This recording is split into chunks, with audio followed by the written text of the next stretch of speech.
And a good day after Christmas morning, Birds fans.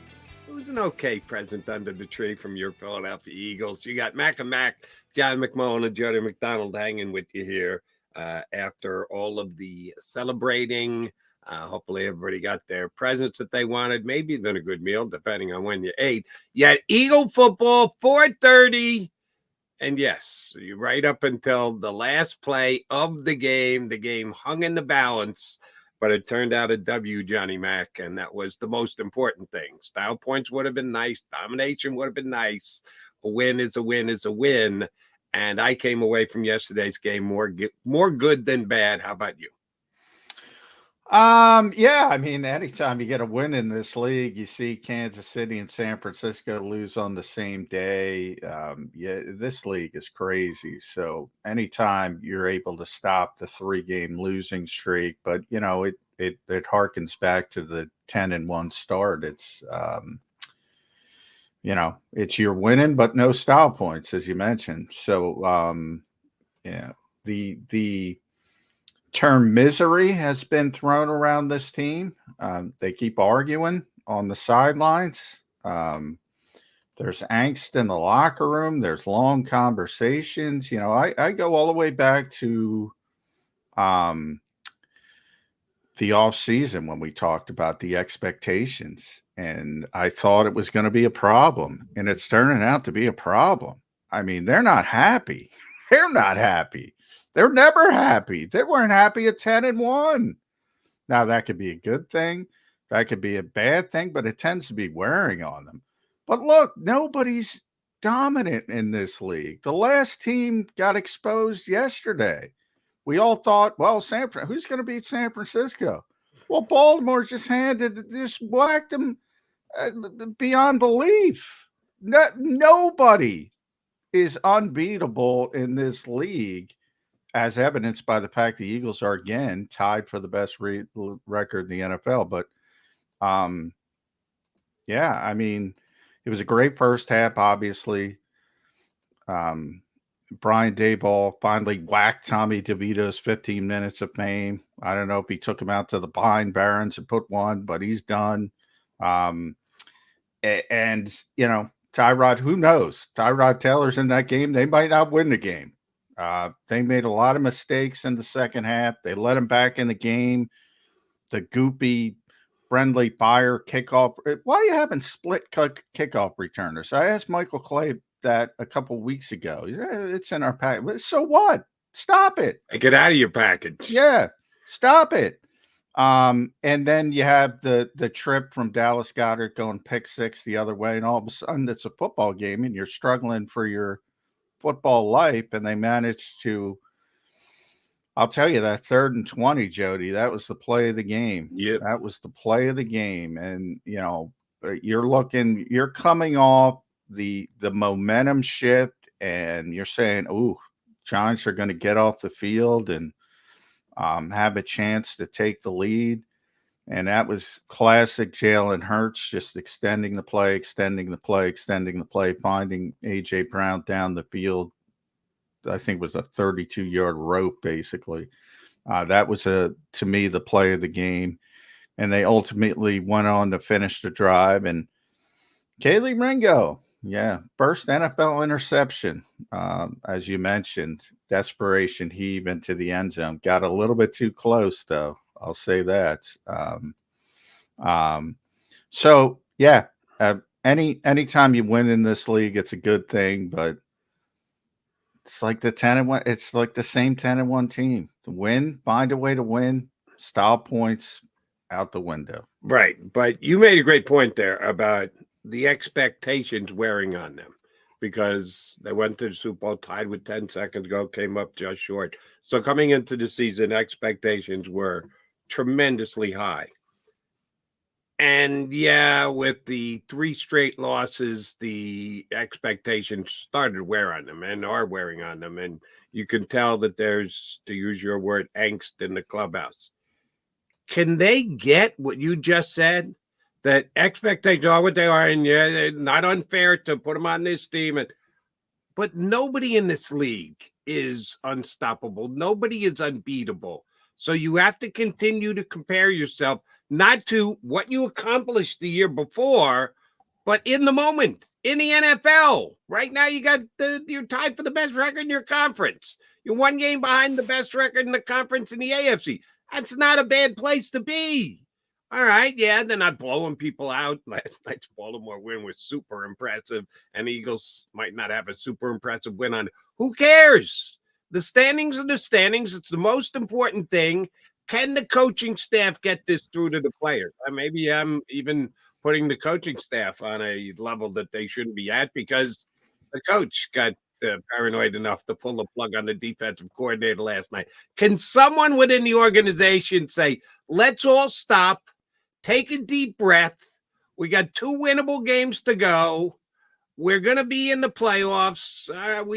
There's still a possibility that we could get the #1 seed if the 49ers stub their toe again. Maybe we win our last 2 games and we look up and go, oh my God, who won the most games in the NFC? The Philadelphia Eagles again. Can they get that message through to this group of players? I don't think so. I think that's pretty easy. It was my message through the 10-1 start, but they can't seem to get it through. And there's 2 weeks left. So what magic is going to happen in the final 2 weeks? I mean, they are just, I guess if you could spin it in a positive way, they're obsessed with playing up to the so-called standard, and they're always miserable when they don't, and they never do, but generally find ways to win games, except for the hiccup as we just talked about. To me, I've been talking about it all year. Compare them to the rest of the conference, the league, as you just did. And I'm glad you corrected me. Obviously, Baltimore has a leg up on everybody, but they have the tied for the best record in the NFC as well. Right. I meant to say. Yeah, I mean, so you're right now, you're the #2 seed. You have a chance at the #1 seed. We all thought, hey, the 49ers, yeah, they get Washington, but they got to play the Rams. The Rams are one of the hottest teams in football. That's not a gimme. You might even get the #1 seed. So yeah, but I don't see that part of it changing. I mean, to me, it's getting worse. You know, AJ Brown, AJ never refuses to talk. You know, when he had some weird sort of clandestine, if you don't have anything good to say, he was taught not to say it and didn't talk. It's like, what the hell is going on with this team? Nick Sirianni's yelling at Jeremiah Washburn on the sidelines, telling Hassan Reddick to get back on the field, go make a play, yelling at him after the personal foul call, which is, look, I mean, that's a penalty in the modern NFL, but I can't get that mad at a pass rusher because I don't know what those poor guys have to do. They got a target area like this.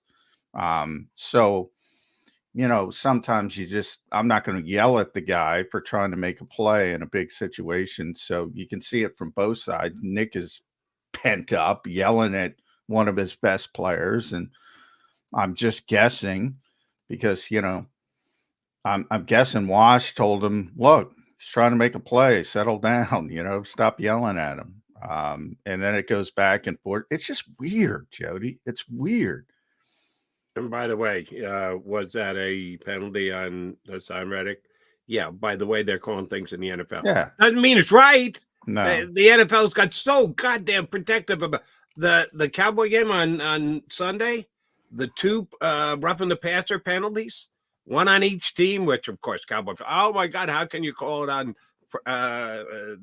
Parsons? Well, they had called it previously, which I thought was a really weak. Dak's going down, and he hooks his hand around the guy's helmet and pulls him onto him, and it sucks the referee in, and he throws the flag. They bend over backwards. So yeah, you're right. You can get real mad at your defensive player. Once again, I'll ask more about Josh Sweat than I will about Hassan Reddick. Josh played yesterday, right? I did see his number out there. I don't remember him making any plays. Reddick made several plays over the course of the game, which helped to win the game. So I don't understand that whole thing. Yeah, Reddick's the only one. Really. Not it. as far as pressure goes on the quarterback, Giants offensive line is Swiss cheese, and the Eagles got limited pressure. Shaq Leonard with a sack. How about Shaq Leonard? Right off the bat, second play of the game, breaking into the backfield just when they needed him most because they're down linebacker. Shaq Leonard all of a sudden learned the defense. Good on him. Good on the Eagles for snatching him up. One more question on the attitude of the Eagles. We're hoping to have Jeff Kerr, our usual Monday contributor, here on Tuesday since there was no Birds 365 yesterday. I hope everybody had a Merry Christmas. Jeff McClain of the Inquirer, you know him well, had a quasi article that led to something that he said on his podcast that the Eagles may be certain Eagles. A source tells him that some Eagles are questioning Jalen Hurts and his method of leadership, that he is just such a narrow-focused, non-showing of emotional kind of guy that leads purely by example, isn't going to be rah-rah, isn't going to get in everybody's face, that's just his way of doing things, that it might not be working for this group. That's the first time that I've ever heard anybody question Jalen Hurts' leadership, because he is, as we say, so focused, so driven that is supposed to make him a great leader. But McClain pointed out some of the things that aren't in necessarily Jalen's trick bag of leadership. You buying any of that? That the way Jalen leads might not be a fit for this group of players that the Eagles have? Not necessarily. I mean, I think a lot of people took that baton and ran way too far. I don't know how many people listen to Jeff's podcast, but I did. It wasn't that big of a deal. As you kind of mentioned, you framed it pretty well. It was talking about the style of leadership and, maybe with certain guys, be more present, be more vocal, that kind of stuff. To me, that's natural when you're losing. Remember, that was in the midst of the 3-game losing streak. Winning cures all ills, losing, everybody's pointing fingers. And the old adage there is don't point fingers because there's probably 3 pointing back at you if you start doing that. That just happens. It happens when you start losing. It happened in San Francisco when they had the 3-game losing streak. They were talking about the defense. If you remember, what's wrong with the defense? Yeah, Trent's injured. Debo's injured, but what's wrong with the defense? Happens every city. It's not rare or unique to Philadelphia.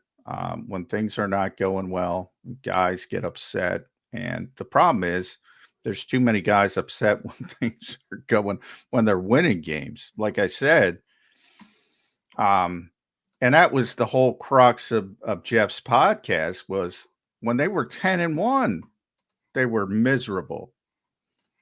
And he's right. That part is 100% right. They're like not having any fun. It's the first 10-1 team in history, certainly that I've ever covered, isn't having any fun. They're like so weighed down by those expectations. And they hear it. You heard it yesterday. They put the game face on. They say, we don't listen to outside stuff. There's a guy at the NovaCare complex saying run the ball, right? There's a guy at the NovaCare complex saying fire Sean Desai with the poster. And oh, by the way, they didn't fire him, but they demoted him. So might as well have. There's 14:50 left in the game. Classic Philadelphia. They're chanting run the ball, run the ball, run the ball. I don't think they wanted to run it on 3rd and 20. But after they converted, after they converted 3rd and 20, they shoved it right down the Giants' throat. After they converted, then they got back, because hypocrisy is not a big, problem for hypocrites. But anyway, I digress. And by the way, can I just say, run the ball is not a game plan, people. You got to come up with something a little more substantive than that. But anyway. They're not having any fun. Jeff Kerr's going to be on. He'll tell you the same thing. I mean, we hit that locker room yesterday after the game, and there was Jalen Hurts and Devontae Smith having a long conversation about who knows what. He had a long conversation with Jason Kelsey before Jason went in the shower, which is rare, about who knows what. They're just not having any fun. Well, and that may come back to Jeff McClain's take that Jalen Hurts' brand of leadership, while it can be effective and surely was last year, like a good NFL team, John. And we got on the Eagles' case this past week when Sirianni said, well, our offense has been our offense for the last 3 years.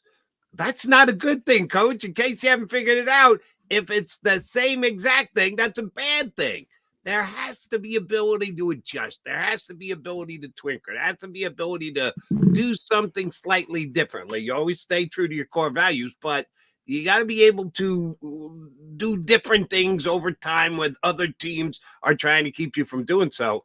Maybe Jalen's got to adjust his leadership skills a little bit, because if you're telling me it's the most downtrodden 11-3 football team you've ever been around before, yeah, that's something that they got to be able to work on over these last 2 games of the season before the real season, which all the expectations are tied to that, the playoffs, gets underway. He's McMullen. I'm McDonald. Mac and Mac Birds 365. After an Eagle win. Let me repeat that. After an Eagle win yesterday.